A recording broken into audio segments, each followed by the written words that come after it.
Hey friends, this is Pastor Joe from Southwest Lutheran Church in Fort Wayne, Indiana, and I have a discipleship recap for us today, reflecting on our message at Southwest from Sunday, December 17th, when Pastor Somo shared a message based on Isaiah chapter 61. And Isaiah chapter 61 is one of those Old Testament prophetic passages looking forward to the coming of the Messiah and the day of the Lord. And it's a great passage for us to consider as we are in this season of Advent. And Advent, again, it's that season of the year that's all about looking forward to King Jesus coming.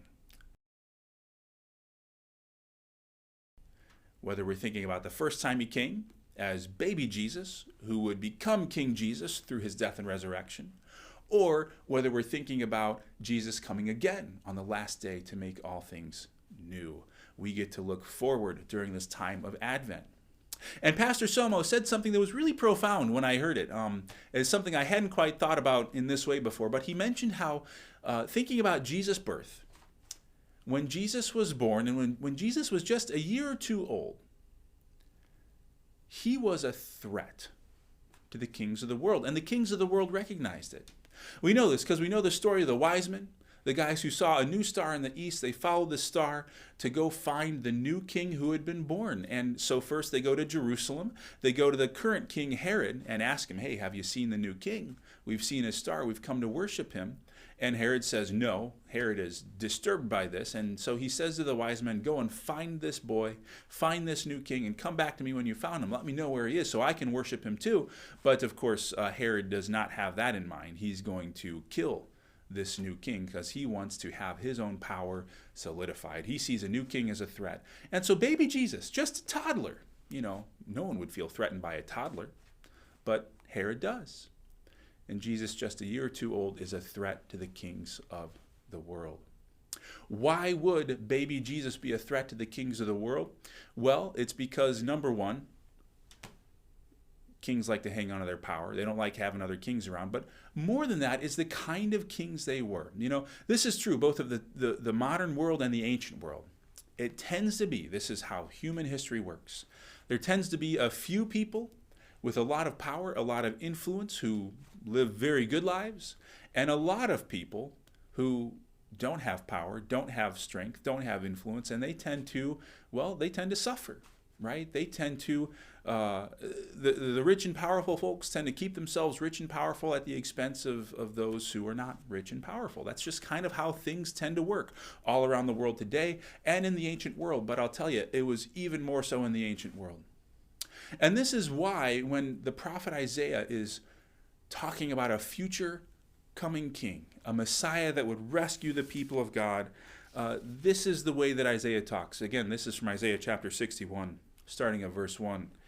Isaiah says, the Spirit of the sovereign Lord is on me because the Lord has anointed me to proclaim good news to the poor. He has sent me to bind up the brokenhearted, to proclaim freedom for the captives and release from darkness for the prisoners, to proclaim the year of the Lord's favor and the day of vengeance of our God, to comfort all who mourn and to provide for those who grieve in Zion, to bestow on them a crown of beauty instead of ashes, the oil of joy instead of mourning, and a garment of praise instead of a spirit of despair. They will be called oaks of righteousness, a planting of the Lord for the display of his splendor. And the image that Isaiah gives us is the image of the world just turned upside down. Because now those who mourn will have joy. Those who are prisoners will be released. Those who are brokenhearted will have their wounds bound up. The Lord is proclaiming the year of his favor because he is coming to save. He's coming to rescue.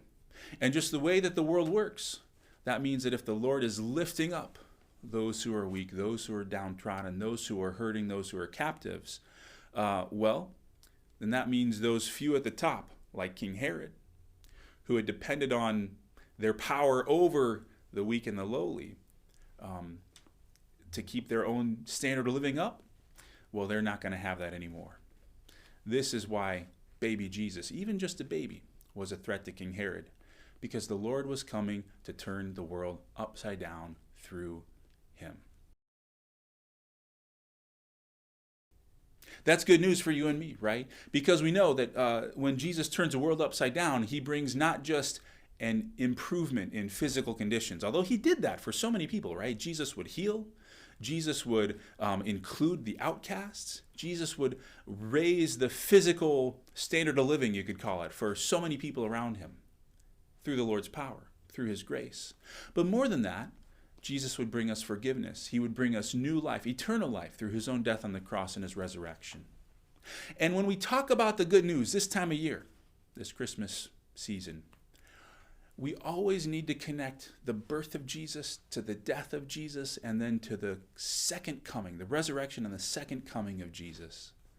Because what the birth of Jesus on Christmas is about is not just about God coming to be with us, although it is that.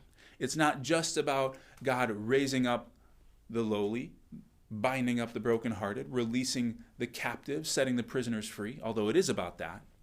It's about making all things new, where indeed there's room for all of us at the table. There's blessings for all of us. There's just human relationships will be restored and transformed so that we won't have these sorts of power dynamics and things like that where there's the rich and the poor and the oppressor and the oppressed and all these things. There's so much biblical language about raising up all of us to an equal spot in God's family. And that's just, it's so cool. So if that's what the prophet Isaiah is speaking about, and if that's what Jesus does, and by the way, Isaiah chapter 61, Jesus would go on and he would apply those words to himself when he began his public ministry.